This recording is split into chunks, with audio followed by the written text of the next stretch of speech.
Sabay-sabay natin alamin ang mga kaganapan na nangyayari sa ating bansa.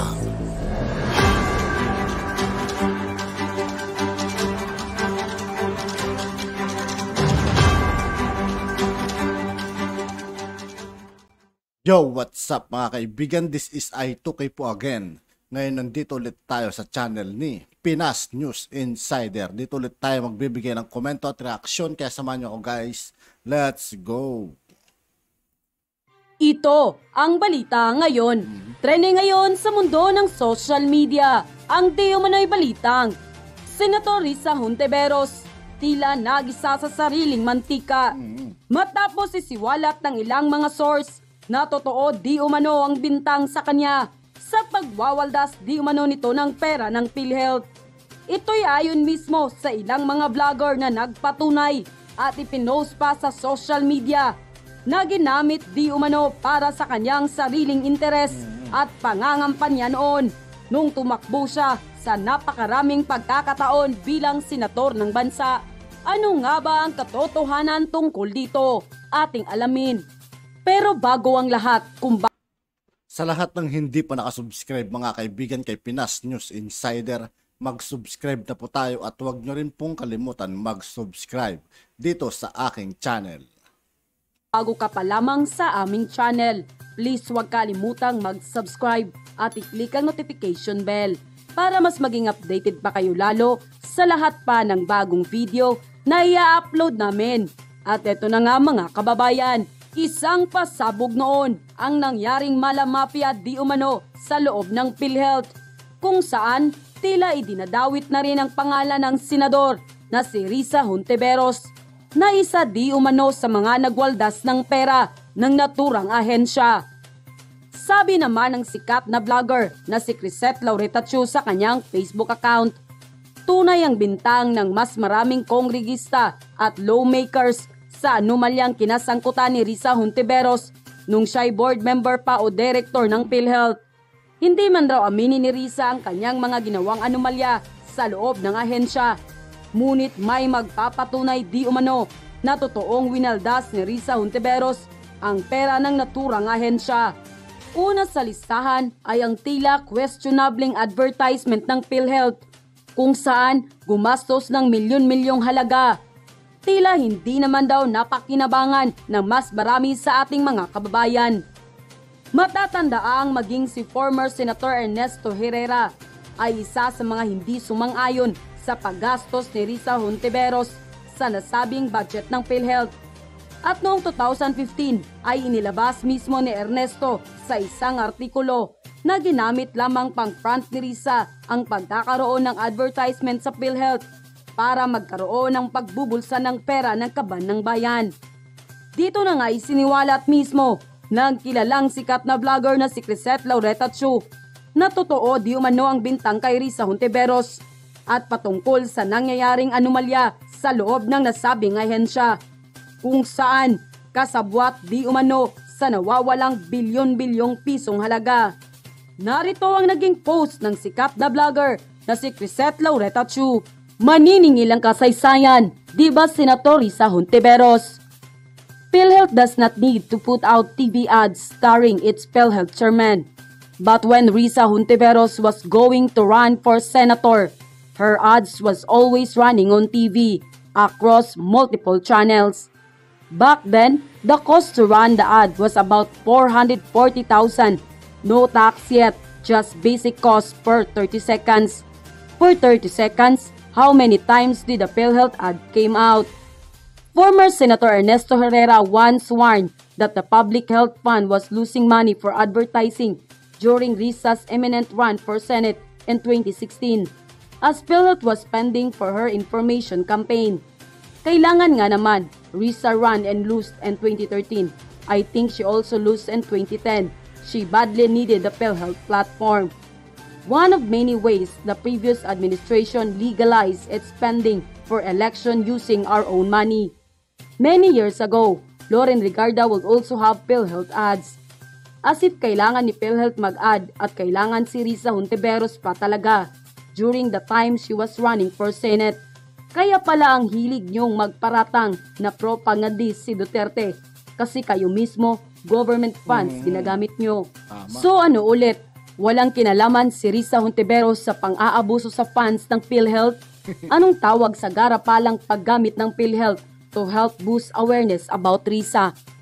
Tapos ngayon, after nakinabang sa PhilHealth, nagnamaang-maangan that she does not know about plunder that happened there.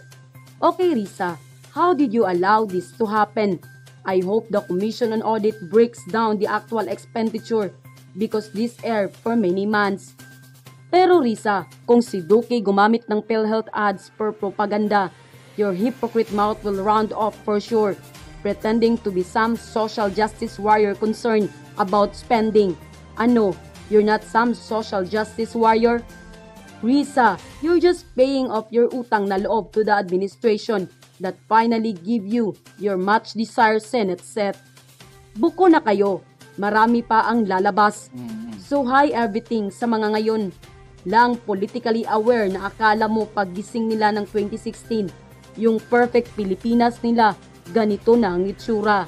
End quote. At dahil nga sa balitang ito, tila walang lusot na ang nasabing senadora matapos mapag-alaman na tunay siyang sangkot di umano sa malamafyang nangyari noon sa loob ng PhilHealth. O na hindi ko tinapos kasi nakakainis na. Alam ko bakit nakakainis? Grabe kasi yung garapa lang pagnanakaw eh. Parang hindi mo masikmura bilang Pilipino, bilang tao, at tayo po ang may-ari ng pera ng PhilHealth na ganyan-ganyan lang kung nakawin nila. Tama yung mga ginamit na words, lingwahe ni Commissioner Belica na talagang sobrang magnanakaw. Garapa lang pagnanakaw. Talagang nakakahiya. Isipin mo yun. Ang daming mga Pilipinong hirap na hirap, walang pera. Nagtsatsaga na makaipon ng pera, panghulog dyan. Katunayan po yung mga simpleng manggagawa bago matanggap nila yung envelope ng pen na naglalaman ng kailang kinsinas katapusan na sweldo. Nabawas na yung PhilHealth. Una pang nakinabang yung PhilHealth doon sa pinagtrabahuhan ng manggagawa. Dahil automatic kinukuha ng mga employer, binabawas na po yung pambayad sa PhilHealth bago po ibigay yung sweldo doon sa nagtrabaho. Pagkatapos ganitong maririnig mo na nakaw dito, nakaw doon, at hindi ho barya lang ang ninanakaw, daan-daang milyon, bilyon-bilyon. Kaya talagang wala nga lang tayong parusang bitay. Kung kasalanan po ang sabihin, bitayin kayo, di bali magkasala. Talagang Dapat yun talagang dapat buhayin mga kaibigan, yung bitay, ano? Ang tagal na nun, dapat na-approve na sana ngayon yung mga kaibigan para kahit na paano, itong mga to, yung mga ganitong klaseng anomalya, masampulan naman sana. sagad na po ang kalukuhan ng mga taga-PhilHealth. At ito po ay nangyari, hindi po ngayon lang ng gobyernong ito. Nung nakaraang administrasyon pa ho, pumutok na ito. Actually, panahon pa ng Ramos administration, ERAP, Arroyo administration, at Aquino administration, nagsimulan na po yung racket na yan. Ngayon lang po nabulgar dahil talaga hong pinaimbestigahan at marami nagsalita. Abay, nakakalula, kaya kahapon tinigil ko na yung pakikinig eh. Abay, nakakayamot na. Pasintabi na po sa inyo. Nakakayamot na dahil nakakalulang daan-daang milyon, bilyon ang ninanakaw ng ganong kasimple. At matindi po ang sabuatan. Tulad ng sinabi ko noong mga nakarang araw, malaki na po ang posibilidad na yung mga ospital kasama sa racket, mafyang ito. At mga doktor pwede rin. Kasi ho sila ang nasusunod kung ano yung, halimbawa nagpagamot ka, na hindi naman dapat kang operahan. Abay, uoperahan ka. Ang purpose pala naman para malaki ang masingil ng doktor at ng ospital sa PhilHealth. At yun naman PhilHealth, walang ginawa, parang wala man lang investigation. Lagi lang nakatiwangwang yung kailang mga opisina at naghihintay ng billing. Walang investigasyon kung tama ba o mali yung billing. Basta dumating ang billing, approve without thinking. Mga, naku talaga naman, ganon silang kaluag dyan sa PhilHealth. Wala silang malasakit sa pera ng taong bayan. Lalo na po yung mga OFW. Ako, madami po ako nakakachat ng mga OFW, nagagalit na. At nirespeto ko yung galit nila. Kasi sila ho ay nagbabayad ng mahigit na 2,000 piso na kinakaltas o kanilang pinagsisikapang regular na inihuhulog dyan sa PhilHealth. Ilang milyon ang OFW. Okay? At saka yung ating mga kababayan dito sa Pilipinas, kung hindi ka man nagtatrabaho na automatic kinakaltas sa sweldo mo ang bayad sa PhilHealth, ikaw ay maraming volunteer member dyan. Pumipila doon sa lahat ng opisina ng PhilHealth para magbayad ng quarterly or monthly. Dahil pag hindi ka kasi nakabayad, at pag nagkaroon ka ng problema, hindi ka naman tatanggapin ng PhilHealth, hindi ka tutulungan ng PhilHealth. Pag hindi ka member o hindi ka voluntary member or na-late ang payment mo. Pagkatapos lumalabas nga ako sa investigasyon, nakabukas ang kanilang mga palad, ang kanilang mga kamay. Araw-araw naghihintay ng billing. Wala nang investigasyon kung tama yung billing. Wala nang investigasyon kung bakit ganun kalaki ang sinisilang ospital. Approve ng approve, release ng release. Eh kasi nga, mafia, syndicated ang nangyayari na. Ang mga maaring may doktor, marami mga merong accreditation ng mga ospital sa PhilHealth ang posibleng kasali sa racket na ito. Kaya po ngayong umaga, pasintabi na ang akin pong hinihiling sa mga autoridad, Mr. President, lahat po ng mga opisyal dyan ay sibakin nyo at kasuhan lahat plunder. Hindi po pwedeng administrative lang. Dapat po lahat plunder para makulong sila. Under plunder law, kulong. Non-bailable offense po yan. Habang may trial, nakakulong na sila. Pag napatunayan, kalaboso sila habang buhay. Yun ang plunder law. Kaya Mr. President, ipataw mo yung plunder law yan.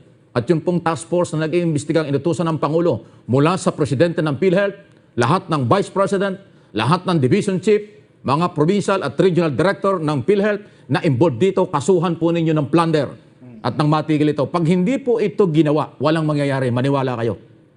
Marami na pong investigasyon. Taon-taon ay nag-iimbestiga ang Kongreso at ang talamak na problema ay nandyan pa rin. Nakita yung sabi ng Presidential Anti-Graft Commission kahapon, si Commissioner Belica. Ano sabi niya kahapon? Mr. Senador, ito po yung kurakot, nakawan, garapala na pagnakaw nila. Na alam ba nyo, until now, habang tayo nag-hearing, tuloy pa rin ang nakawan dyan. Just imagine, hindi pala tumitigil sa kabila ng ilang linggo na, buwan na pinag-uusapan ng korupsyon sa PhilHealth. Kahit na sa mga oras na ito at basta nag-opisina sila, tuloy-tuloy ang nakawan. Grabe. Kaya inuulit ko, Mr. President, blunder po ang... Grabe. Antitigas ng mukha nila. Kakapal ng mukha nila. Tapos paparatakan nila kung ano mga binabato nilang paratang kay Vice President Inday Sara. Antigas ng mukha ng Hontiveros, mga kaibigan. Inyong ipataw na kaso sa mga ito para kulong kaagad. Non-bailable offense yan habang tinatrial. At pag napatunayan, kulong na talaga habang buhay sila. Wala kasi death penalty. Kung ma-approvean man po yung pinag-uusapang parusang bitay, aba hindi naman pwedeng i-apply dito. Wala namang retroactive sa batas. Ang batas, ma-implement lang yan after na magawa or magkaroon ng publication. Kung magawa itong taong ito, yung batas tungkol sa death penalty, after 15 days pa, pwedeng ipatupad yan. Pero yan po ay, ang masasakop lang nila, yung kung kailan na-approve yung batas. Kaya ito po mga magnanakaw dyan sa PhilHealth, buhay pa rin sila. Kasi wala pa tayong death penalty o parusang bitay. Kaya nga, ang pinakamataas na i-recommenda natin at dapat lang plunder, kulong, habang buhay. Yan po ang pinakamataas. Hindi pwedeng administrative case lang, inuulit ko. Kasi yung administrative case, wala yun. Suspension lang yun ng benepisyo, retirement, at kung ano-ano sa mga government official na kasapakat dito sa anomalyang ito. Kaya ko po ito tinatalakay araw-araw kasi nga po ito po'y pera ng bayan. Tama. Tayo pong lahat ang pinagnakawan ito. Hindi po ito pera lang na galing sa buwis. Pera ito galing sa pinaghirapan ng lahat ng member na nagbabayad ka ng 200 pesos monthly. 2,000 plus ang binabayaran ng mga OFW. Mabuti nga't naharang yung nung nakaraang panukala nila na ginagawa nilang mandatory 3% per month na sweldo ng OFW ay ibayad sa PhilHealth. Di ba yun ang gusto nila? So nagwala ang PhilHealth, pati ako kumontra ko dyan. Nagwala yung OFW, pati ako kumontra dahil alam kong mali. O yan, pinatigil. Yan po yung kalupitan. So, grabe. Ewan ko kung anong meron pang muka na inihaharap itong mga taga-PhilHealth na sa buong mundo at hindi lang ho sa mga Pilipino. Sa napakasakit po ng mga pangyayaring ito dyan po sa ating mga siguro may kaugnayan sa mga ating kabuhayan, kalusugan. Kung kailan pa naman mayroong pandemic ng COVID-19 ay naasahan ito. Nagkaganyan pa. At yun na nga mga At yun nga po mga kaibigan, dito po nagtatapos ang ating reaction video.